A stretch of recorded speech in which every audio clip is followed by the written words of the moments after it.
Hello, and welcome to the God's County Boxing Podcast, the first and probably last ever episode of the podcast. I'm joined by the man you just heard, Charles Jones, boxing aficionado, and Kane Styles, pugilist of the game. Yeah, I've met Dave Allen and Ricky Allen in the past 4 months. I mean, that's a great input. Anyway, so we're here to talk about what's happened in February. This is our monthly roundup. Just talking about all the things that's gone on in Yorkshire boxing over the last month or so. I thought we'd start, lads, with Kell Brook. Kell Brook was rumoured to be fighting Jesse Vargas on an upcoming DAZN show. But Jesse Vargas has been announced to be on the Rungvisai Estrada rematch that's coming up.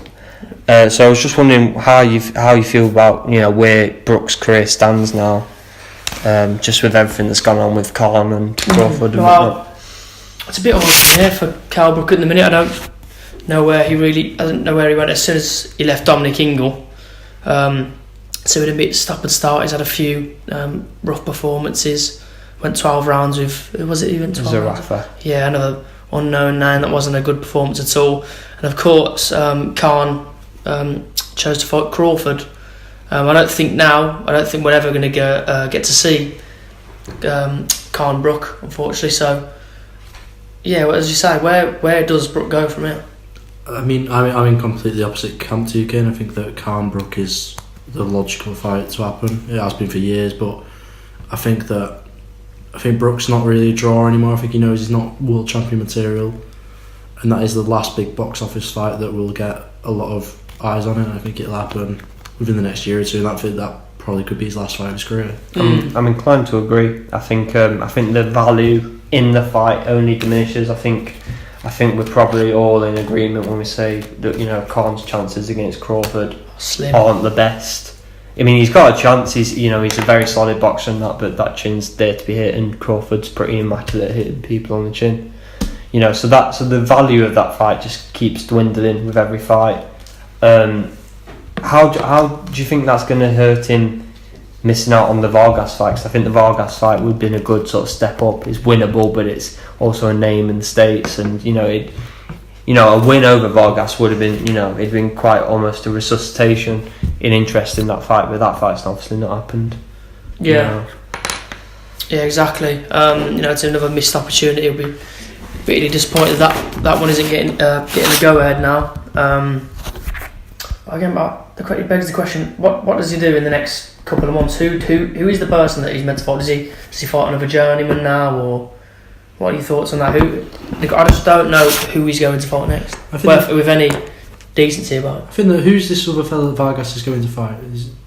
It's not been named yet. But I imagine that Eddie and DAZN, are probably going to feed him somebody sort of a fringe contender, like Samuel Vargas, or a Luis Colazo or somebody like that, just to build. So nobody who's a bigger name than Kell Brook. No, I don't imagine so. I mean, Jesse Vargas is, he drew with Delorme, and he's had a couple of rough performances and results himself, and a Vargas versus Brook fight potentially would be, where does the loser go from there? That could have been like a last sort of like hurrah at world level for either of them. So it's interesting, I suppose, when you look at it like that. It's not the most unbelievable thing that Eddie Hearn's stared them apart from each other. Yeah. As far as Brook's next opponent goes, I think a name without being too much of a hassle would probably be the best one. I think ideally I'd love to see him fight Danny Garcia up at 154, but I'm not sure how much Danny Garcia's got left in regards to desire to fight, because I've always fancied Brook against him. Yeah. But I'm not sure where Brook goes from here, because like I say, it's a tricky situation. Khan's probably going to get knocked out again in his next fight, and that's his only real sort of option. He's damaged goods physically. I think everyone would probably agree. Yeah. I think it's just, it's a matter of time before, a big decision's made, because that last performance against that Zarafa wasn't, you know, Box standard. It was below box standard. I think it was a, you know, a chronic underperformance. And I think after that fight, I think it was Billy Joe Saunders that said because of the performance being as bad as it was, that it'd give him a better chance of landing the fight with Khan. Yeah. Of course, that didn't happen. So Here's the thing, just like to play devil's advocate. What if Khan beats Crawford? If Khan beats Crawford, then is it rematch? Is there a rematch? Is he now too big for Brook to fight? depending on the manner in which Khan would hypothetically beat Crawford, I imagine that there'd be a rematch in place. I think Crawford would more than deserve a rematch. Yeah. Unless he's completely and utterly destroyed and outclassed, which I don't think is going to happen in any world. But if Khan wins that Crawford fight, he calls every single shot in the book in a potential fight with Brook, every single one, because he's the bigger name anyway. He's the more accomplished guy anyway. You know, so if by any sort of happenstance Khan, is successful, then he holds every card in the deck in a potential fight there. And I wonder if it would happen if Khan went on to win, or if he just must be too big for the Brook fight then. Yeah, like I say, and then there's every fight, you know, available to him pretty much. So it's interesting and it's concerning from a Yorkshire boxing point of view, especially how, you know, Brook's career's been handled and whatnot. We're going to bring it to another point. Kid Galahad from Sheffield, he's been announced to fight Josh Warrington from Leeds. It's an all Yorkshire world title fight. It was announced on Frank Warren's bumper press conference earlier this month. Kane, how do you think that plays out from Kid Galahad's perspective? I think he's quite interesting, because I think we all know, you know, what he's about. Josh. We all know that, and we all know that how, you know, where Josh Warrington's on top of the world at the minute. So just from like a Kid Galahad's perspective, how do you think, you know, this fight happens? How does it come about? You know, how does it unfold? I think it's an interesting one because, you know, you look at Galahad's record, he's 26-0, you know, 15 or so KOs. You look at, you know, he hasn't really got an outstanding name in his record. No. Toka Khan, last guy, he had a decent record. He won that unanimous decision, which of course is a good win, decent solid win. I couldn't tell you a whole lot about Toka Khan. Exactly, and then, you know, he was the only, I think, undefeated fighter who fought. Yeah. But I just don't see how he can win the fight. You know, look at Warrington, how he's able to absolutely outwork Selby, outwork a top class operator like Cole Frampton. You know, two exceptional, well deserved wins, I thought. Let's give, you know, credit where credit's due. Galahad's beat everyone that's stood in his path so far. You know, now he's got the chance to make a mark and do something, but I don't see Josh Warrington losing that fight. I think it'd be too much for him, too fast, too agile for him. No, I think though, if you were going to play devil's advocate with Josh Warrington and his, you know, pretty exceptional 2018, you could argue that he was massively underrated and underestimated by both the bookies, the fans, and, you know, his opponents as well. I feel like Kid Galahad knows he's going in with debatably the best featherweight on the planet. Possibly. You know, Leo Santa Cruz was pretty underwhelming in his last fight. I don't know if you caught that. So, you know, possibly the best featherweight on the planet he'll be going in there with, and I think, you know, you'll get the very best Kid Galahad, but whether or not, you know, that's good enough. Yeah, but like you said, it's a whole new level of expectation, and like you just said, it's a good point. Obviously a lot of pressure wasn't on Warrington in the last two fights. He wasn't expected to win, but now he is expected to win. And see how if it will change his mindset, possibly. We'll wait and see. I mean, here's the you said about the bookies underestimating Josh Warrington. What do you reckon the odds are for Warrington to beat Galahad? I'm just looking now. What, just from guessing? Yeah, just a guess. Probably about 1 to 5 on. 1 to 3. Galahad's 9 to 4. It's quite short for boxing. Like, it's tighter than you'd think. I think it's give Kid Galahad credit where he's due. He is a very solid fighter. He's undefeated. He's an undefeated, solid Ingle Gym fighter. You know, Ingle Gym fighters have the ability to be absolutely world class. You know, you see that from Prince Naz, Billy Joe, Johnny Nelson. You know, so I think, you know, it's more credit where credit's due, and acknowledging the fact that Kid Galahad is capable of winning the fight, because Josh Warrington is relentless. Has every athletic, you know, prowess in the book. He's not the most technically sound, but he's in a not particularly technically sound division, and I think that's you know worked to his favour. Where will that fight be taking place? I think it's in Leeds. Is it? It's in Leeds, yeah. It'd be a miss if it wasn't in somewhere in Yorkshire. I think it's probably the biggest all Yorkshire fight I can think of right now. Of course it is. Definitely. So yeah, I think it's a really interesting sort of. I think that how it's come about as well. Galahad's, for one reason or the other, it's been quite a rocky road for him, and I think finding now is his chance to step into the limelight a bit.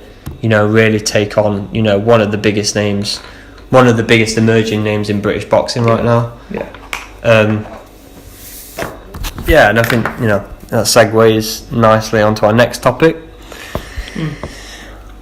And that is Billy Joe. So we're keeping it in the Ingle Gym, Sheffield. Billy Joe, obviously not from Sheffield, but he moved up there the other year, and he seems to have acclimatised really nicely. That performance against Lemieux, I watched Exceptional. the other week, and it is a punch perfect, amazing boxing performance. I think it's an advert for technical boxing, hitting and not get hit. How to win on the road. How to win on the road as well. It was a perfect away performance, silence the crowd, in seconds. So I in the ring, I haven't got enough plaudits. I haven't got enough, nice things to say about Billy Joe Saunders. I think he's absolutely exceptional. I think he's debatably our best boxer in terms of technical ability. So he's found himself. He's been announced to fight a fighter called Isufi. Right. For the vacant, and I say vacant with quotation marks, vacant WBO super middleweight championship. So the situation there was that apparently the super middleweight WBO champion Zurdo Ramirez was apparently supposed to be moving up to challenge Sergey Kovalev at light heavyweight.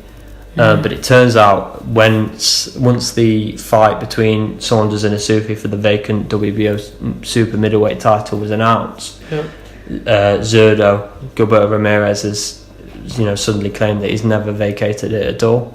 Yeah. And now that the WBO have now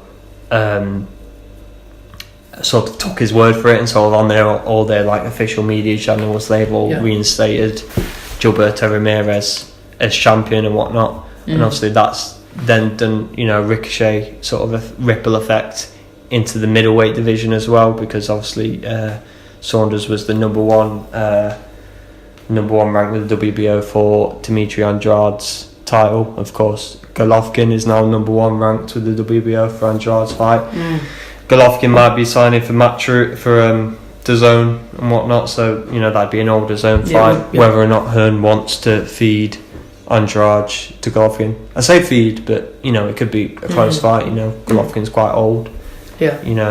Demetrius Andrade is a very very decent technical boxer in his own right. Yeah. I just wanted both your opinions on just like sort of boxing politics in general, and belts and mandatories and rankings, and just your state of like boxing in that regard in sort of 2018. You want to go, Charles? 2019.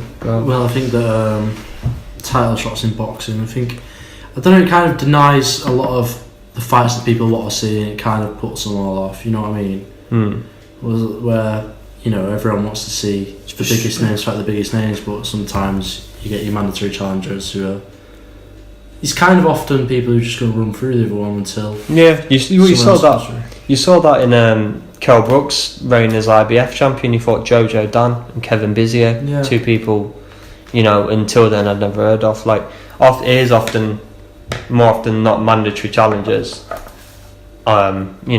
aren't up to scratch. But then that's why I think they should scrap the system. Perhaps, but then you get your next mandatory challenger, which was Errol Spence, and we saw how that ended up. So But again, would that fight have happened anyway without the whole mandatory system? I mean, you'd have to ask Eddie Hearn and Kell Brook. There was a lot of Americans, at least on certain Facebook groups, all sort of suggesting that Errol Spence was one of the most ducked fighters in boxing. And sort of Kell Brook's hand was sort of forced, but we got in the ring with him, so he's not exactly scared of him. So that's the one thing I don't like about boxing, and this is kind of like segueing onto something else completely. But I think that's why I do kind of like the mandatory system, because it's like you've got to fight this guy. There's no ducking it. I don't like that you can go through your entire career parallel with another fighter who's just as good as you but never fight them. Well, it's happening with Joshua and Wilder and Fury at the it's just minute. like Television deals as well. It's just a bit like, I think there should. Obviously, it's a debate that's gone forever, and it's like I think there should be just one governing body who's sanctioning One champion, the one top man. fights. Yeah. I agree. As like Charles said, it's very far fetched. It's really frustrating. Now you've seen Tyson Fury. I know it's outside of Yorkshire boxing, but he's just signed with ESPN and Top Rank. Yeah. You know, that eliminates the top three from each other for how many years now, unless something extraordinary happens. Well, Wilder calls himself a promotional free agent, but I think we all know that he's under Al Heyman's form and PBC, and that's well known. But yeah, for the people that we're not going to get the mega fights that we want to see. I don't think it's kind of taking the enjoyment away from boxing. It's very frustrating to see, and I hope something changes, but I don't think it will. Do you think that Gilbert Ramirez should be able to vacate a belt and then suddenly decide when his belt is being fought, his belt is being contested in a vacant shot?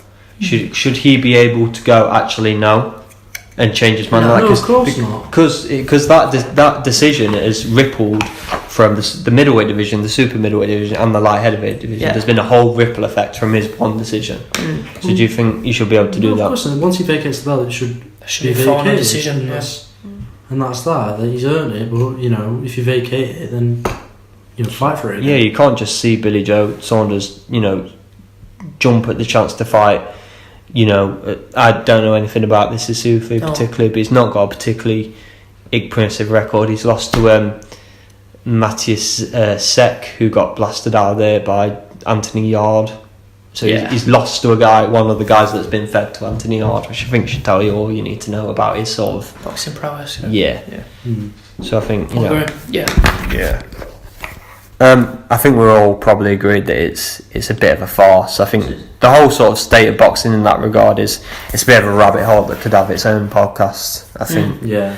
Go on for hours and all. Yeah. So just keeping up to date with all of Yorkshire boxing and whatnot. The next big fight that sort of people are talking about, other than ones we've already mentioned, is Dave Allen, the Doncaster De La Hoya himself. He's fighting Lucas Brown.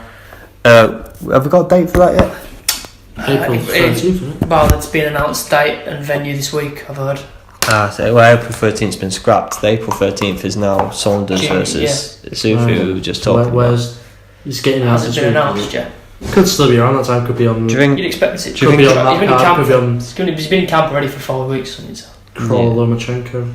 Could be on that. Well, I heard I think that's probably going to go to those dates. Is I think it? Top Rank are very. Well, I don't know. He'll probably go to purse bids because Top Rank are very protective over Lomachenko, and so you should be really with the talent. Kroll is the bigger name in that. Do you think Allen and Brown could headline its own card?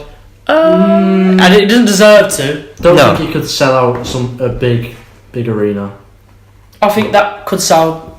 I don't know. Dave Allen, he's a bit of a cult hero, isn't he, in boxing? He's popular. He's mistaking success for popularity. Well, I'd say we are. But, he's top 5 probably in terms of profile in the UK. Yeah, boxers. profile wise, he's had one ticket good win. sellers Is and he whatnot. even top 5 heavyweights in the UK in terms of ability? No, probably No not. chance. I'd probably have Joshua, Fury, both the Furies. Yeah, why?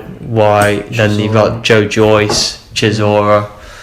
So probably just sneaking into the top 10. Nothing against you, Dave. No, We love Dave. we do all love Dave. But yeah, I think I watched Lucas Brown. I went to that fight in Still. He was absolutely awful. There was rumours that Chisora knocked him out with 18-ounce gloves on.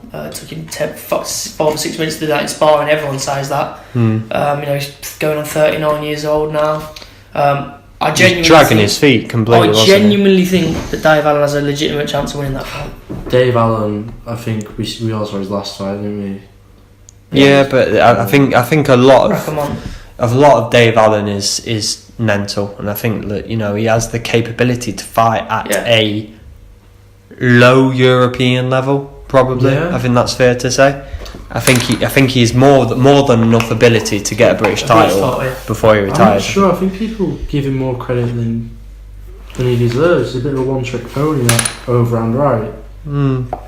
Possibly, but I do think he hits hard, and I think He does it hard. He's got a great chin as well, but yeah, I think those two things can win your fights at heavyweight regardless. I think you look at like the likes of who just had the British like Sam Sexton. I think he beat like Sam Sexton. I think there's more fire in his belly now. He knows that everyone wants to get behind him. He knows that everyone wants him to push on. It's just a sentimental thing. For a fighter of limited ability, he's got the boxing world at his feet through one way or the other. And I think that Lucas Browne is a great scalp. I mean, Lucas Browne recently got cleared of any wrongdoing. He had a doping violation away in Russia against Ruslan Chagayev. And he got cleared of any wrongdoing very recently. I thought that whole sort of situation stunk from the very start, to be fair to him. And I've seen a couple of Instagram videos, and I don't think he looks as ginger, like he doesn't move as gingerly as I thought he did. And I don't think he looks as, sort of laboured. Yeah, I think he's looking a bit looser and a bit lighter as well. So if we see any sort of reminiscence of that Chagayev fight in the Dave Allen fight, he could be in a bit of trouble, Dave, would you not say? Yeah, I don't think he can, as much as a good chin he's got, Lucas Browne hits very hard. Yeah. He hits very hard. I'm not saying like Yoka did, Ortiz hit hard, but Lucas Browne has just got that one shot. I think he's quite tough as well, Lucas Browne. I think you take away the fact that he was tired and knocked cold by White. He's been around, so he's done his decent kickboxing career, mixed martial arts career. He's fought Daniel Cormier in professional mixed martial arts. He's a tough guy. Yeah, he's a fighting man. He's massive. And he's bigger than Dave as well. So I think there's certain aspects of that fight that don't sit well for me as a massive Dave Allen fan. But at the same time, he's got age and youth, and I think that's a brilliant fight for Dave Allen. It's kind of like a step, maybe not a step above in ability, but it's like a bigger name. I think it's a step up in ability. I think he's the best fighter he's probably ever fought. I don't think Lemroy Thomas or best fighter Dave Allen's ever fought. That's like winnable. He's not been thrown in against. I think like the prospect of winning definitely outweighs the chance of losing. If he loses, okay. This isn't Tony Yoka. This isn't Luis Ortiz. He's been fed to those guys, wasn't he? Yeah. So I think Dave Allen's got a chance, as we say, if he goes into it fit.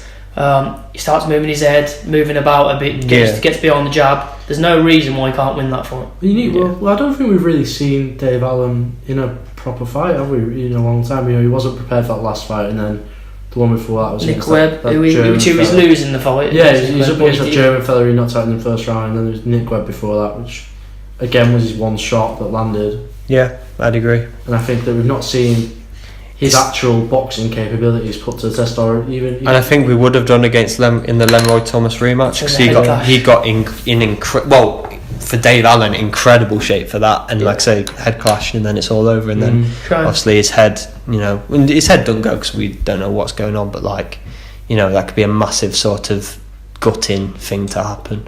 Mental barrier. So I think we're pretty much done for Yorkshire. I'll just quickly touch on all things boxing world, whatnot. We've had Joshua Miller, the media tour happening this week. What have you made of it all? I mean, Big Baby Miller's trying to make a name for himself, and trying to be as controversial as possible, hit the headlines. It's the first time we've seen it for a while with a Joshua opponent. Like Povetkin and Takam and Pulev when he was supposed to fight, and there weren't really this sort of like controversial trash talk. And it's kind of funny to see it all getting fraud in it, but you just know he's going to knock him out in the end. Yeah. It's a fight that has no interest from me. I think he's very much learning the art of selling a fight, Jarrell Miller. Yeah. Anthony Joshua trying to make a big name on the stage, kind of building Jarrell Miller up as like a guy to get. I think Eddie Hearn's been doing that as well, having Jarrell Miller headline a lot of DAZN's early cards in America and whatnot, having him fighting against Thomas Adamek miles past his prime. Yeah. So I think that it's been very calculated from Hearn. Yeah, I think that's. And I do think Miller presents his own sort of unique challenges in his size, in his engine and whatnot. But I don't see anything that makes me believe that Joshua won't Yeah, land that he's vicious uppercut. Yeah, he's that not the he person throws. to beat Joshua, I don't think. Yeah, no, I think it's more of a coming out party. But I think that... Is this Joshua's debut on DAZN, isn't it? In the US. No, I think he's fought a couple of times on DAZN, but in the US, yeah. But I think he's had 2 or 3 fights because he had a Showtime deal with Showtime, Oh, yeah. and then I think his fight against Povetkin was on DAZN. Yeah. But I think this is more about making him a name in the States. Yeah, definitely, and pushing DAZN It's a as profile well. building Yeah. fight. Yeah, I think it's all sorted. Yeah, a bit pointless, kind of another 6 months wasted of Anthony Joshua's career. Well, not wasted, obviously, because he's going to make Well, it's all a bit tied up, and then World obviously, champion, it's and just- it ties back to what we're talking about Fury's now got an exclusive deal with Top Rank and with ESPN. Yeah, I So know. he's not going to fight on any other show other than ESPN. Joshua's got an exclusive deal with DAZN, Yeah. so something's It's got to like- give. We speak about it on a weekly basis, don't we, about who's the best from which division whenever. And I said to Kane yesterday, what if Anthony Joshua is the best ever? And it's just like, he's not getting that chance to prove himself as a contender for that, because he's the only real top class name on his record is Klitschko. Yeah, I And- agree. He's yeah. the only name we're going to notice on his record Yeah. in 20 years' time, And probably. he had a bit of trouble. Yeah. Yeah. And I think, give him the shot at a Fury or whatever. Yeah. Right, I think it's time to wrap up. I think we've covered some of the major talking points of February 2019 Yorkshire boxing. I've been joined by Kane Styles. Do you want to plug yourself, Kane? Yeah, if you give me a follow if you've got the chance at KNG Styles on Twitter. And Charles? At Charlie Jones 141 on Twitter, you'll love it. Sure you will. Any big boxing fan, it's an essential follow. Alright, I've been Jake Hadford for God's Carney Boxing. See you in a bit.